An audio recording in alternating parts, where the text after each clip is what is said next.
কিলাম লাগানো হয়েছিল, কিলামের পরে এখন বাঁশের খুঁটিগুলো লাগাই দেওয়া হয়েছে লোহা মেরে কিলামের সাথে, আর অন্য সাইড দিয়ে বাঁশ দিয়ে মজবুত করা হয়েছে। এখন চাল রেডি করে চাল বসায় দেওয়া হবে। এই চাল প্রায় রেডি হয়ে টিনের চাল বানানো হয়ে গেছে। টিনের এই যে টিনের চাল বসাই দেওয়া হয়েছে, কাজ প্রায় কমপ্লিট। নীল টিন দেওয়া হয়েছে, এই যে টিনে বাতা দিয়ে টিনের চাল বানায় বসাই দেওয়া হয়েছে। এক পাশের সাইড লাগানো হয়েছে তক্তা দিয়ে, সুন্দর একটু ফাঁকা ফাঁকা দিয়ে দেওয়া হয়েছে। Flying zone, new flying zone.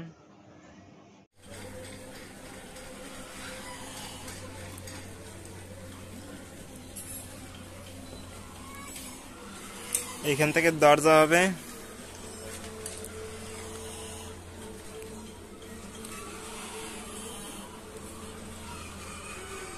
Trapdoor এইখানে হবে।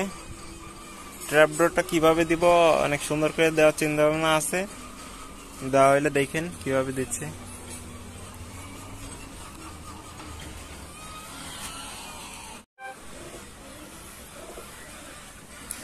ঘর বানানো কমপ্লিট হয়ে গেছে। নিচে ফয়েল পেপার দিয়ে দিছি যাতে গরম না লাগে। এটা গরম প্রোটেক্ট করে, রোদের তাপ করলে এটা প্রোটেক্ট দিবে অনেক।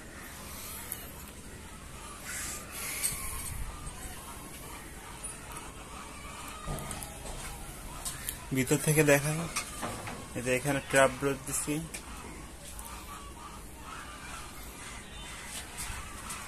দরজা এই যে দরজা সিটখানে দিয়ে দেওয়া হয়েছে, এখানে বাঁধায় রাখার মতো। আর এই যে এখানে তালা দেওয়ার জন্য সিটকিরি দিয়ে দেওয়া হয়েছে। ট্র্যাপ ডোরটা এই যে এখানে লোহা মেরে, একটা লোহার সাথে এই যে কত ফ্লেক্সিবল। এই যে এটা বাইরে থেকে দেখাইলে আরো সুন্দর বুঝতে পারবেন, বাইরে থেকে দেখাচ্ছি। আর এখানে 2 জোড়া কালদমের বাচ্চা, আর এক জোড়া চিলার, একটা চিলার সিঙ্গেল বাচ্চা আনা হয়েছে, আর নিচে এক জোড়া বাচ্চা ঢুকে গেছে। এগুলো আজকে সকালে ছাড়ছিলাম, আবার ঢুকছে ভিতরে। এগুলো ফ্লাই নতুন বাচ্চা রেডি করা হচ্ছে। এইখান থেকে দেখাচ্ছি, এই যে কত ফ্লেক্সিবল দেখতে হবে। এই যে দেখতে হবে,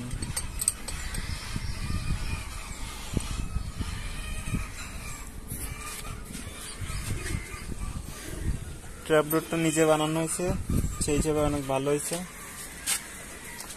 উপরে টিন দিয়ে দেওয়া হয়েছে, কালার টিন। এখানে বাঁশ দিয়ে দেওয়া হয়েছে একটা দাঁড়ানোর জন্য। এখানে এসে